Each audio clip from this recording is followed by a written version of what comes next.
models like a specific way? Like, what is it? Even when you're a plus size in the modeling industry, do you still have to have specific features? What are we praising and who is unseen? You're listening to Good is in the Details. I'm Gwendolyn Dolske, and this is the podcast where we learn what we didn't know in the spirit of Socrates, all with the aim of a more knowledgeable life, a happy life. And today, guest hosting with me, fourth-time guest host, is Senior Director of Community Impact for California YIMBY, Konstantin Hatcher. Hello. Welcome back to Good is in the Details. I love being back. And today is a special day for you. It is. Today is Big 50. Today is your birthday. Thank you for recording this intro with me on your 50th birthday. I know. Well, I appreciate you. It feels good to be appreciated. One of the things I love about podcasting is that I get to read incredible works and then reach out to the authors. And I have just been in love with this collection of essays for brown girls with sharp edges and tender hearts. And the author is also the founder of Latina Rebels. She has appeared on NPR, Teen Vogue, Cosmopolitan, and she's been invited to the Obama White House in 2016. And now she's on Good is in the Details, Prisca Rodriguez. So you've been a guest host on this. What did you get out of this interview? I thought that she brought just this tremendous perspective that is underrepresented and bringing in such a real, just true, and raw way, really allowing herself to be vulnerable through the work, that it was really powerful. And, yes. And that's for me how I felt about it. I can imagine that others that might be inspired, people that come from similar backgrounds, will be inspired and motivated and, just happy that someone is giving them voice, their experience voice. I think that's important. Yeah. I mean, on so many levels, I think just her experience of, the hurdles with publication and with writing, and then also being the voice and essentially opening up a whole new market for this voice is just incredible. It was such a joy. It was such a joy to have her on the pod. Yeah. And the market was there and she believed in herself and said, hey, I think this is, I probably shouldn't give away too much, but but just the fact that she, said, hey, I'm going to I believe in myself and I know what's out there. I know there are people like me out there that need to hear this, and I want to bet on myself and have the courage to do so, and to see that like you said, now creating a new market, at least in the eyes of the people that were pulling all the strings. Something that I loved, I think I mentioned in the interview, is that her essays remind me of this existential theme that's in Camus, this idea of saying yes to existence can mean also saying no. It's a yes and a no. So she's saying yes to her authenticity, to her observations, to her talent, and resisting the cultural ideology that wants to tell her that she's not supposed to be doing that. So this is, just a fantastic collection of essays for anybody to enjoy. But her target audience is for young women of color. So I definitely recommend that. I'll link the book in the show notes. Okay, and now let's have our conversation with Prisca about For Brown Girls with Sharp Edges and Tender Hearts. Enjoy. There's this quote by Pearl Cleage that says, I'm writing for my life.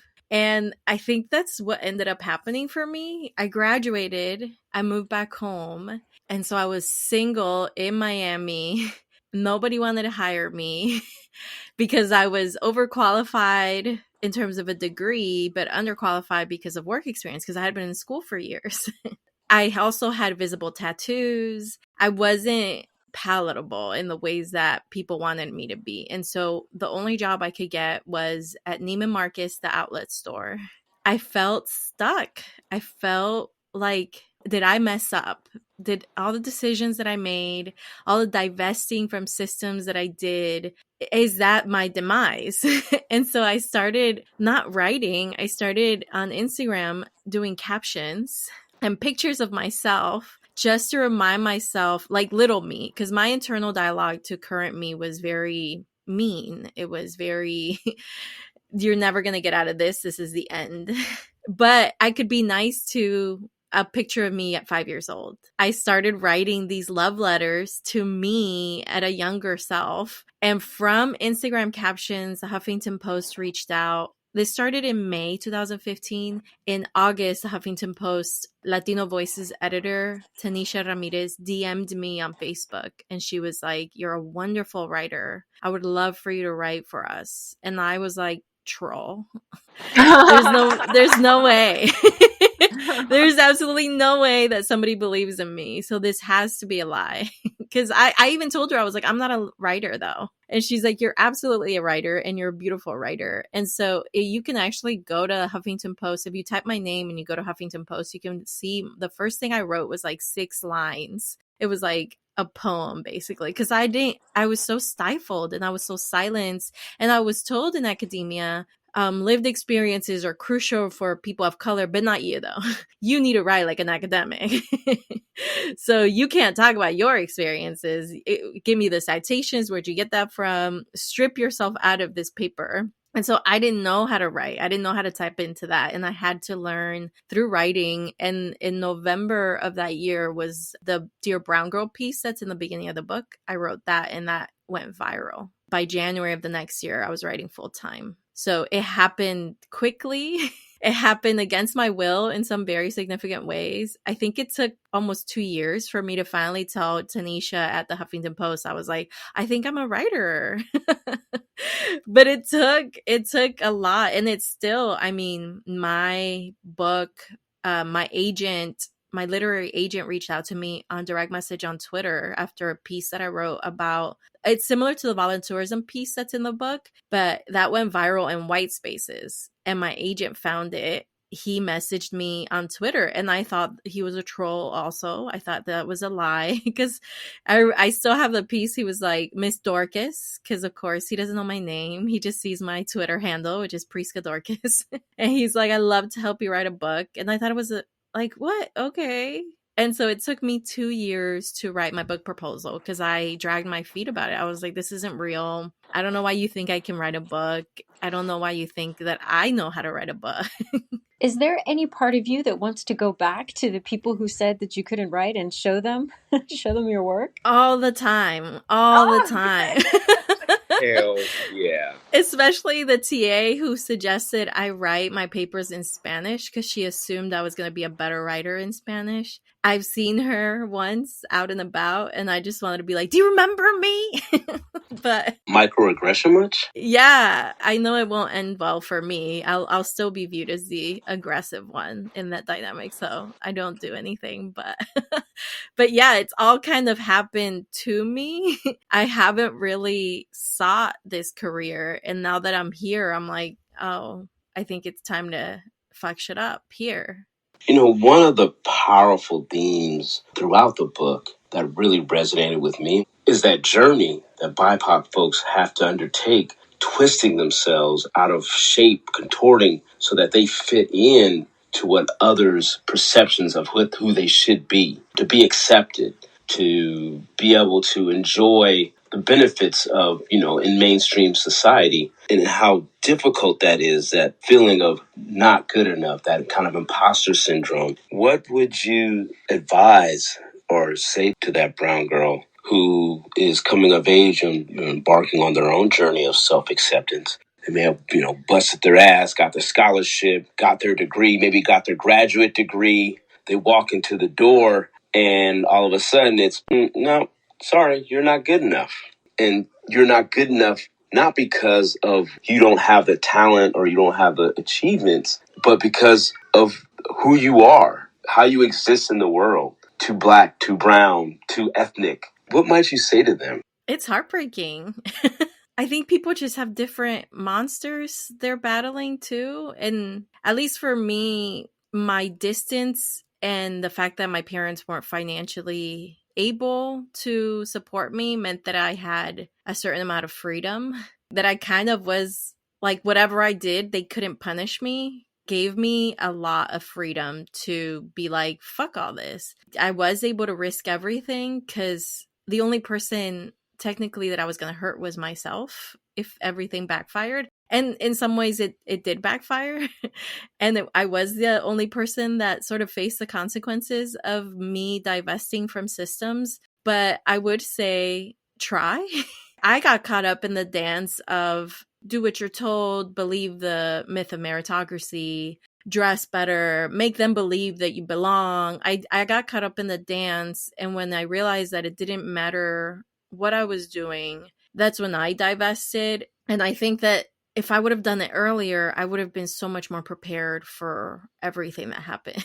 If I had the wherewithal and the information. And that's the thing, though. Do you have the information? Do you have access to that kind of conversation? Do you have a support system that's pushing you more as you're having these questions within yourself? All that's like, I think you need all that to do this fully. I don't know if it applies to everyone, but I would say to people who are in these systems and having to operate within them, try to, as much as being and conforming can on paper reward you in some ways. I was just reading this Kimberly Crenshaw quote, like becoming white does give you some sort of autonomy as opposed to being an object.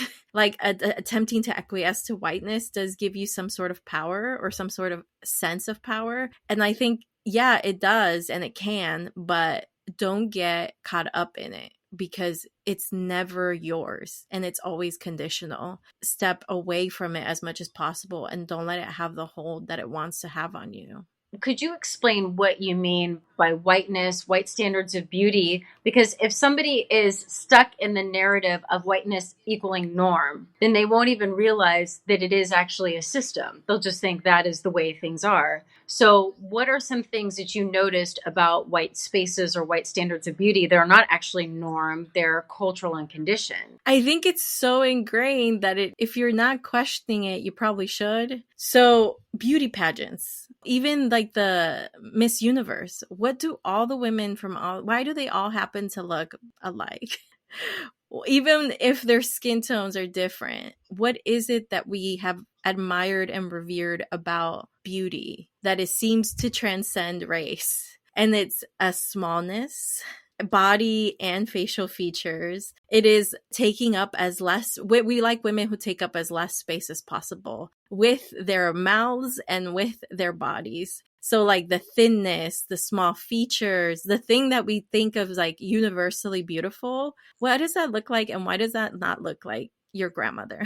Why does that not look like a lot of your ancestors? And like that is like how we begin to critically think back, who have been my influences? Why do my Barbies all look this way? Why do all the girls in the magazine, why do all the models look a specific way? Like, what is it? Even when you're a plus size in the modeling industry, do you still have to have specific features? What are we praising and who is unseen? What would be an example of something you had to claim for your own sanity and sense of self? There were a few things, but a really powerful thing for me was dress. In grad school, there isn't a dress code on paper, and people could be subversive, but there was a dress code.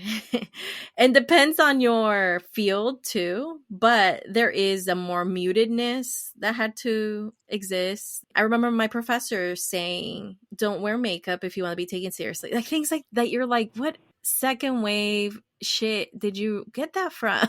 Like who and why and when? and like a renowned, like this woman lives in one of the most expensive neighborhoods in Nashville, Tennessee. It is a renowned scholar who's travels across the US. She's a big pull for my program. And still she was like, don't be too feminine. Wear that navy and that black. Stay as invisible as possible to be taken seriously. I had really invested myself in that. And I thought that people would think I was good and I could fit in. And to be asked, well, show me your student ID, or to be asked, oh, do you have a gun? Things like that were really shocking because I was like, wait, but I put on the uniform. I thought I looked like y'all. I thought I did it. And to have that happen was like the first step for me to be like, oh, fuck it. Just wear what you want then. Show up in that leather mini skirt to class and they're going to treat you the same way they were treating you anyways. I really love your chapter on the male gaze, and I am being completely serious. Every time I teach it to my philosophy of sex and love class, it's impossible for me to talk about the end of that essay without getting goosebumps. No matter how many times I've read it and talked about it, I think something that is a surprise for some people is that your out in order to get your freedom was through marriage. Yeah. Can you talk briefly about like how that works? And then how also were you able to step out of that? Yeah. I mean, I think it's generational. I grew up hearing my mom talk about her very abusive family dynamic and her very abusive brother, and saying she got married at 19 because she wanted to get away. And it was very matter of fact, it wasn't something she told us as a warning or as don't do what I did. It was like, and I got out. And so when I was thinking of getting out, I didn't think that the same would be mandatory for me. And so to discover that for me to want to go to grad school meant that I needed to get married. For me to want to leave that house meant that I needed to get married. That was a huge shock, probably bigger shock than it should have been, because it had been scripted. It had been laid out for me. But to have my mom say, you don't leave this house until you get married, it was like, all right, then I got to find a man who's going to want to marry me and quick, because I want to get out of here as soon as possible. Because it was. And when my little sister wanted to move out, the same was said to her. And I was the only one being like, no, get out. Do not marry that boyfriend you have right now. Please, for the love of God. And so it took me supporting her, giving her my furniture that was still in their garage for her, because they were like, you can't take anything. This is all our stuff. They were like putting literal blocks for her, even though financially she could do that. They were creating blocks for her to leave. But she was the first out of all three of us, the only one who left without getting married. Wow. It's such, I mean, I really hope. It's just sometimes I hear narratives today where people are anti-feminists and saying feminists have destroyed the family. But the thing is that for a long time, marriage was really based on income and need. And what has happened is that because women are self-sufficient and men are too, it turns out they can do their own laundry, that economic need isn't there. It's true. Yeah. That economic need isn't there, which means that people can get into relationships based on attraction and mutual interests. You're not just with somebody because they are a paycheck, they're your source of income for life. But we're still hearing your story. I mean, there's still this hold that in order for a woman to have significance, she has to be attached to a man. This like framework that women's value is through the prism of where their connection is with man. Yes. That bullshit. Excuse me. Yeah. Well, I think I'm putting explicit on this. But this is another story of resilience and triumph. How is it that you're in that scenario? You're now married, but you also know that that is not the key to your voice and to your significance. So how do you make the transition from you're in this structure, you're in this contract, if you will, but it's not going to define you, and you're going to decide that it will not be the defining point for you? I think as I started reading Bell Hooks and Audre Lorde, it really shifted my script. Even just having conversations, like my relationship or my experiences with racism within my community, because Latinas, we come in all races and you still experience a lot of the way that I look particularly indigenous, is something that's looked down on in my community. I had those experiences in Latina spaces in Miami, but to experience racism from white people specifically, and the power that comes with that racism, the system that supports that racism, was daunting enough that my lens was changing. Like I was having very different experiences to pace the text too. Like I wasn't just having these theory conversations in classrooms. I was going home. I was going to Whole Foods. I was having these experiences with white people all the time.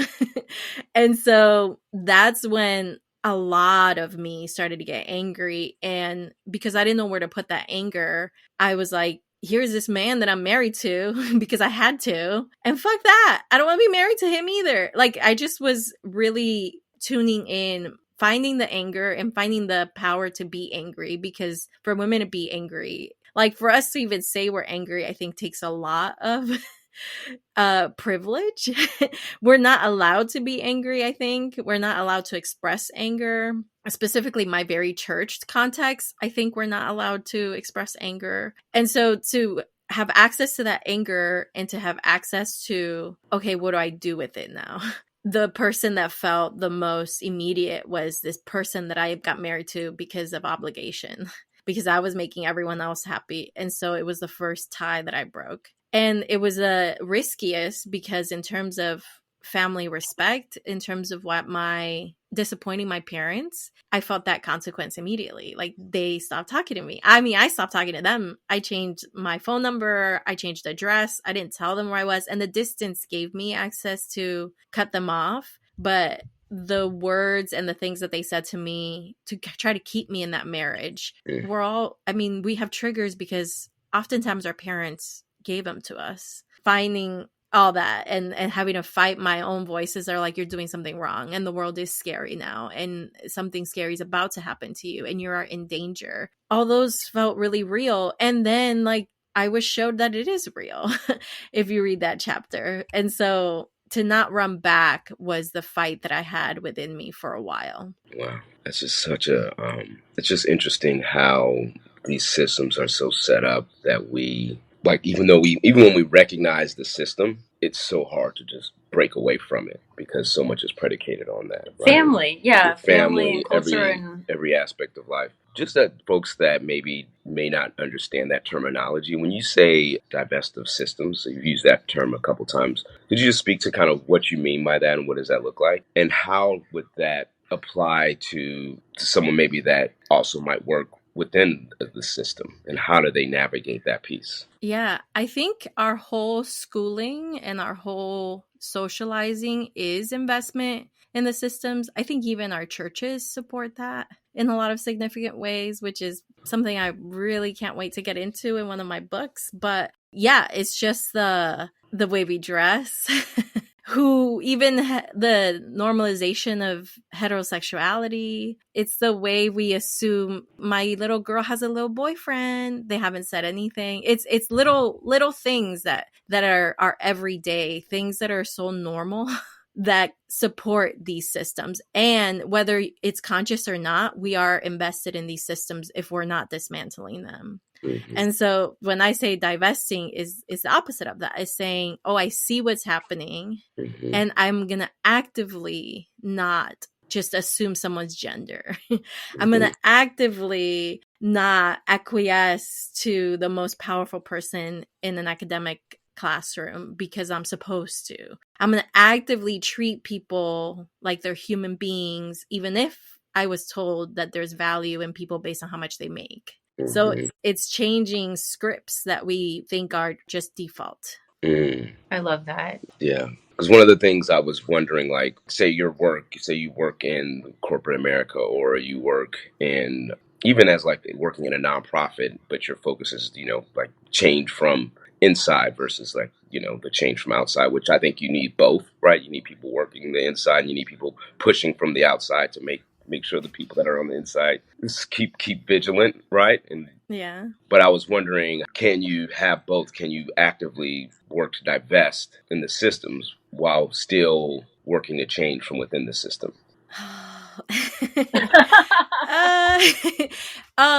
Maybe. Well, it's hard because you're asking a person who's right. actively not been in those systems. But I am in a system that is like publishing is very much a system of power and control that promotes certain voices, that keeps a lot of marginalized voices out. Like statistically, we know which houses have a reputation of not publishing anyone who's not white. So I'll say that what I'm doing now is what I did for the first few years in my program, which is like, I'm going to pay attention a lot. Mm-hmm. I'm going to learn this system. Right. I'm going to figure out why you're saying what you're saying, why you're not saying what you're saying. And ultimately, the goal is to dismantle and provide more opportunities for people to have a seat at the table. Right. If I'm staying within this, right? If I'm staying within publishing, I am in the gathering information stage. I am in the learning people's titles and what they mean and why it means things. And it's so much new information that I didn't know because it's so exclusive and it's so elite and they keep information to themselves on purpose. So yeah, I'm in the gathering information stage so that I can, with a backbone, say Right, the right. things that I want to say. So I would say if you are in systems, gather all the information that you need to really take it down. Love it. Love that. Love that. I always think of it as like my experience. And we did a podcast of, oh gosh, maybe a year or so ago, just talking about like it was like literally like letting my blackness out and being where I could get to the point where I could feel comfortable being my whole self in any venue, right? And just similar to your, right? You feel like you have to be smaller. You can't be too black. You can't be, I mean, like, I'm growing my hair out for the first time in 20 years because I'm like, I always like having long hair. Now I feel like I'm in a position where I can do that and it's not going to limit the change that I can make, right? But I always consider Yeah. myself, even though I'm in the system, like, I'm by the back door. Come on, y'all, get in. Let's go. I'm going to hold that baby open. Come on, let's go. Let's get in here. And Yeah. so that just really resonated with me in terms of thinking about how you can, even if you're on the inside, not even that it's how you can't do it, but it's almost your responsibility to make Yeah. sure that you are actively engaging and making sure that you're breaking down places. And so anyway, I just That's really resonated with Well, it. that's what I wanted to ask next, about Prisca, about your work, because I think that the collection of essays, in a way, from what I've gathered from when my students read it, that there's something healing and exciting about seeing themselves in your work. That's what I think is also beautiful about your essays. I mean, like I said, obviously, I'm a white woman. I'm of Eastern European descent. There are universal themes about this desire for tapping in and honoring yourself, even if that means resisting something that, like a cultural structure that's pushing you. So there's these things that you can tap into on a universal nature, but things that are also giving me access to your experience. Like, just when you were talking about dating again and going out on dates, and I think you said you were eating a French fries and a man was like, "You look spicy," or like, "You'd be really hot." And you're just like, "I am trying to eat a French fry here." Yeah. That's what I'm trying to Yeah. do. So there's a part of me that's like, it's comical and ridiculous, and the absurdity of it. And I think that for me, it resonated with me because a lot of women talk about how difficult it is for dating because of patriarchal structure. But then by reading your work, I have access to the extra layer of ethnicity and how that complicates the issue. And so I'm very grateful for you giving that lens. Now that you've published this, what is some of the other work that you do? Like what Konstantin was saying is like opening the door for other people. Like, what do you think that this book is doing and your other work for young people? A big thing is that I call myself a storyteller. Even on my website, I lead that I'm a storyteller. And my publisher, my agent, they all want to be like, no, say you're an author because you're an author now. And I'm just like, why? And I know why, because there's prestige Hmm. in being an author and calling myself an author, a storyteller. Anyone can do that. And we don't want anyone to think they can do what I'm doing. And so I dig my heels. I'm like, no, but I'm a storyteller. And my book doing well. When I finished, I don't think anybody expected it to do well. I think they had an idea of what I was gonna write. I don't think they thought it was gonna be this. And they said so.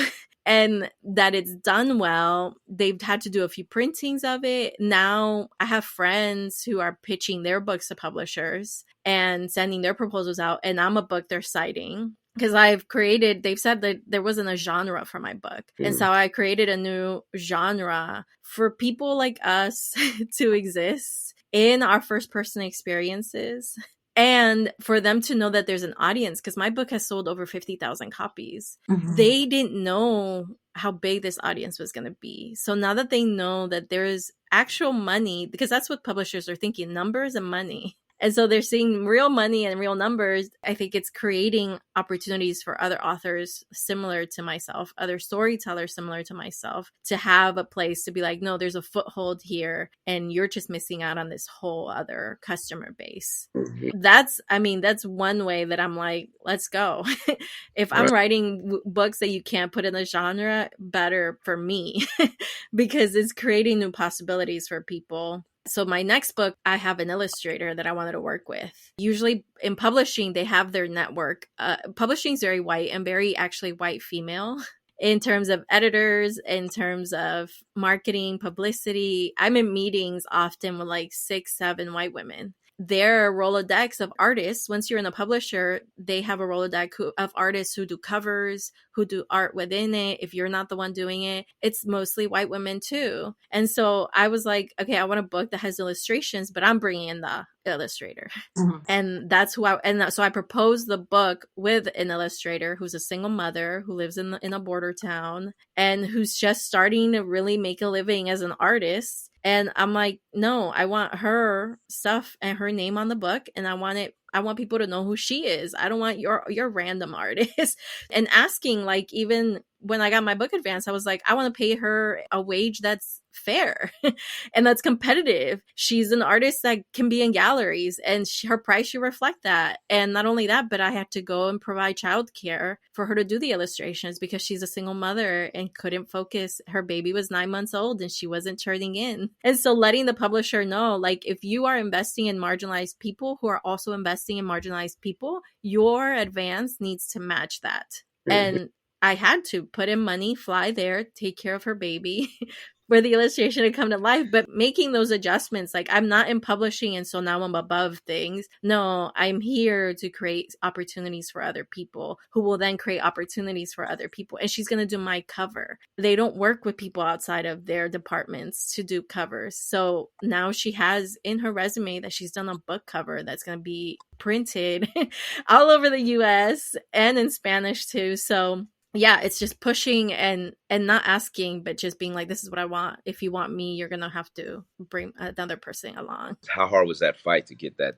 So because my book has done well, and I know my book has done well, I think my agents were even, because I was like, I said, I don't want anything less than $150,000 for my second book as an advance. And my agents were like, we can match your first book, which is like $75K. I'm pretty sure we can get an editor to want that. And I was like, no, I don't want that. I want more. And they were like, okay. And then they went to have these conversations. The publishers know my book is doing well. So they just said yes immediately. And then I was like, no, actually add an extra $50K. Good for you. Yeah. And they were like, wait, you got what you wanted. Don't do more. And I was like, no, that's what I want now. Yeah. And so Yesterday's price is not today's price. Yes. And I was like, negotiate like a mediocre white man for his salary. Exactly. Negotiate and get what you want. And I got it. And so the fact that I've stayed informed, that I'm watching, that I know numbers matter, that I know that I'm tapping into an audience that they haven't had access to, this particular publisher hasn't had access to before. I was like, no, I get to ask what I want. And they gave it to me and they didn't even flinch. That's right. I want to wrap, or wait, is there a question you really No, want to? okay. I love that. I mean, you touched on so many things there. One of the things we really hear about the conversation out in the last maybe 2 to 4 years is how women should not take less than, and like in terms of being around negotiating and making sure that they're actually negotiating their worth, and how oftentimes societal pressures make women feel like they can't negotiate. They just have to be happy. Thank you. And which also the same thing like, oh yeah, thank you, sir, for letting me get this thing, and being thankful for that, but saying, no, actually, this is my worth, and you're going to pay me my worth, and this is what I'm bringing to you, and understanding that and knowing that. So I just think, a lot of young women coming up, and especially, women of color, like, hey, I can actually know my worth, and it's okay to say that, and it's okay to fight. So I just appreciate that. And hearing that, actually, they were like, okay, yeah, you're right. I know, I'm so glad that you said that, because I'm thinking about my students now who will be listening to this, and I'm so glad that you're telling that story so that they can feel empowered to go ahead and say, no, this is what I'm worth. This is what I want. That's awesome. What is something that you would hope that, let's say, men readers get out of your book? I mean, honestly, they weren't on my radar when I wrote it, because the minute that a man came on my radar, like my dad or my brother, it messed with my writing. Because I have been so socialized to protect, to not be too harsh, because I know it's going to tap into something that the fear of male retribution has kept me silent, that I couldn't think about a male reader at all when I was writing it. the minute that I did like my toxic masculinity chapter, where I'm really critical of my dad and my brother, I would do select all, delete. I did that 3 times to the whole chapter. Wow. I was like, it's messing with me. I need to stop thinking about them. I need to stop trying to protect them or make it soft and make them be okay with it. It had to be like a really concerted effort to be like, don't think about the male reader, because you're not going to write the book that needs to be written. It's like kind of, this ain't for you. You can show up and learn from it, but it ain't. Yeah, because the minute it becomes for you, it changes. Mm-hmm. Yeah, that's something I loved about your work from an existentialist lens. In Camus' work, he talked about affirming existence it can be a yes and it's a no at the same time. And that's what I was getting out of your work, is that in affirming your existence, you're saying no to the way people are saying you ought to be. Mm-hmm. And it's a really beautiful. I'm just so glad that I picked it up. I'm so glad that you said yes to this interview. I'm so happy to have met you. I'm such a fangirl. You have no idea. No, I can't thank wait to tell my you. students I got to talk to you. I'm so excited. And I think it's like, it's so exciting just to see like the voices, right? New Yes. voices come into the space voices, and like yes. claim the space. Claim the space for themselves, though, right? Like, this is who, like, I'm defining who I am. You don't get to define me. And I really thought that the book powerfully does that in a way that's really accessible. So yeah, really appreciate that. I'll definitely be like my daughter, like, here, as soon as she's ready, I got this. Yes. But and like pointing out the challenges of that existence too, right? You were so vulnerable and like opening up your story, right, and sharing that. Oh, what were we doing last question? At the last question I did. Go ahead, go for it. I'm sorry. How? Make it good.